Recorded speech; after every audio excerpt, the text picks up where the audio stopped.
Alright, so I'm going to be making a set of videos of how to, basically from the beginning, how to set up a Raspberry Pi. And I have the Raspberry Pi 3 Model B. I just got this in. And I'm mostly doing this for my 3D printer. So this is the Raspberry Pi. So I have that there. So what I wanted to do, basically I bought a kit for the Raspberry for it is a TFT Touch Screen, and it basically it just came in. Got this off Amazon, and here is the touch screen, and then it comes with the stylus, and then also it comes with like the installing CD, and then it came with the actual plastic housing and some heat sinks. From what I read, I don't need the heat sinks unless I'm gonna overclock my Raspberry Pi. And those heat sinks go basically, one goes down there, and then the other one goes on top. Or, actually no, they both go on top, I believe. Anyways, so basically I've already opened up and spread out the case, and these are the screws and the little washers and nuts that come with it. I've already also taken off the little plastic cover that these have, so that because on the inside I took it off because I don't want to like peel it off from the outside, so that it, it resists some scratches, and later on I might remove it. Both sides are basically covered in that, but as you can see, I took it off this one because you can see it's more shiny than this other duller side. And I've already set it up how this kit is basically assembled. Right here is the bottom piece, and this is actually easy to figure out. If you look at your Raspberry Pi, you'll see that there's a I forgot what they're called, little oh my god, I totally sorry, a brain fart. Well, this part and then the micro SD card reader go like that. So that's definitely the base, I guess.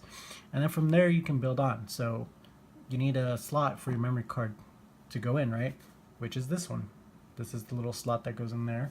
This would make the other side, the opposite side, the side where you have your ports and your internet port, even though this has Wi-Fi.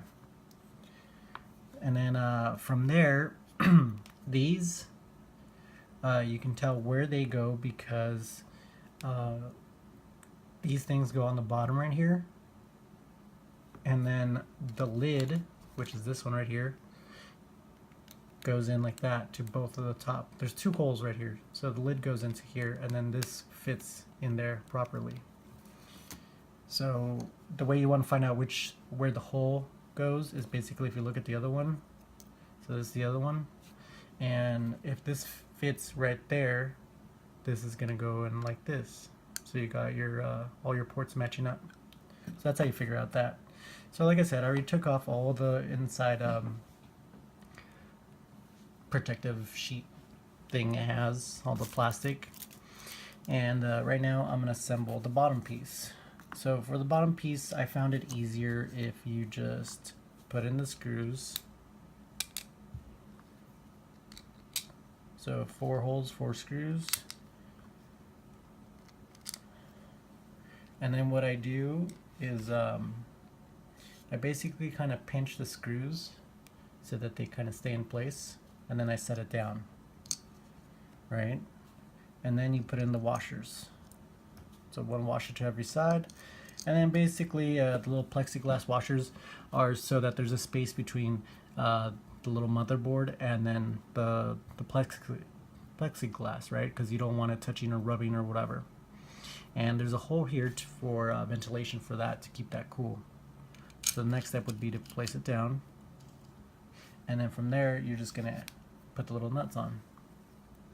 So it's super simple to assemble, but at first, like with these kits, they don't really give you instructions. So if you don't have any pictures, basically I got no instructions for this. So if you don't have any pictures, then it becomes like a little puzzle. And some people don't like doing puzzles. So yeah, that's why I made the video. So we are basically halfway done.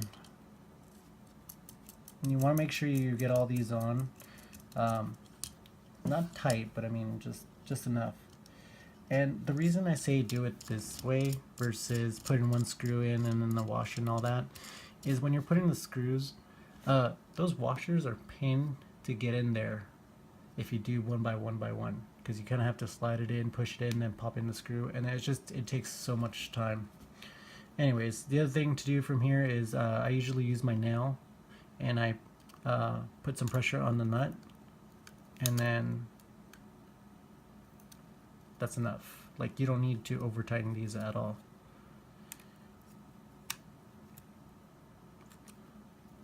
You just need enough so that it stays in place, and that's it.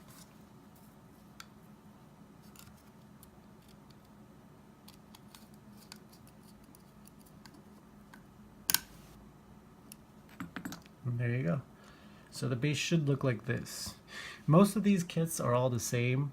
So they have the same kind of build type of thing. So as you see, there's the slot for my memory card thing. Alright, so then the next step would be building the sides, and then the other, like the walls and all that. So this part, if you look right here on this model, this is like this because when you want to take these off, all you have to do is push down right here, and then so this clips on like this, right? And you want to do the top first and then the bottom, and then you help it by pushing down a little bit here. So then this just pops into place like that. So if you ever need to take these off, all you do is push on this side and then pop it out like that. So that's how you do that. So I am going to build the sides. As you can see, it's really easy to do. Just remember to make sure you match the holes with the plexiglass so that it goes in. And let's see. There it goes. And then for this specific one, they all might be the same, but I'm not sure. But for this specific one, so you have the holes over here, right? As you can see right there. And that's for this top layer. And this fits into there. As you can see, the holes grab this on. So what I'm going to do is, to help me out, is first put this side on. So like I said, you go from the top, and then you let it clip on the bottom.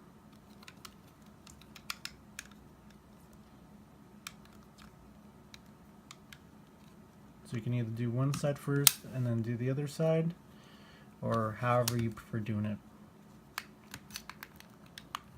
And it just popped out of place. There it goes. Okay, so the top goes in first and then the bottom.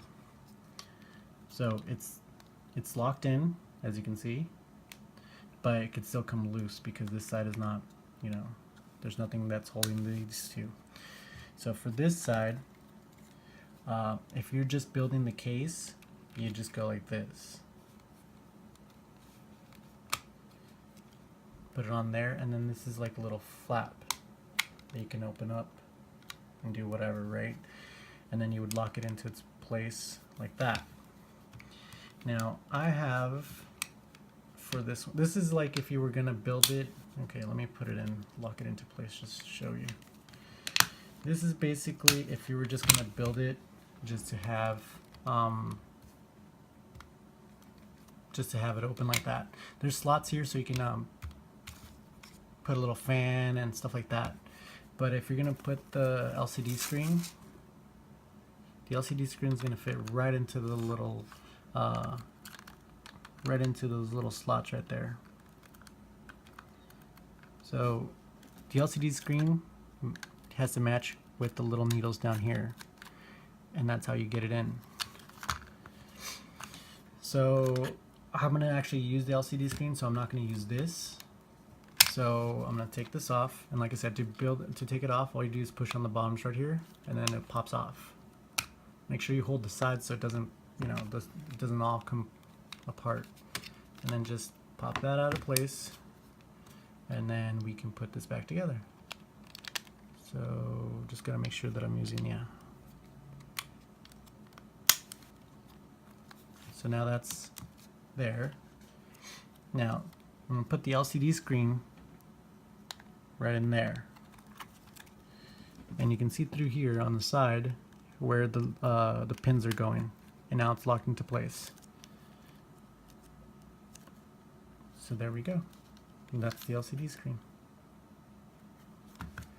And yeah, so my next video is going to be basically me programming this to do, well, I'm going to mess around with it, and then I'm going to put eventually Octoprint on it, just so that I can remotely check my prints and all that. But yeah, that's the first video.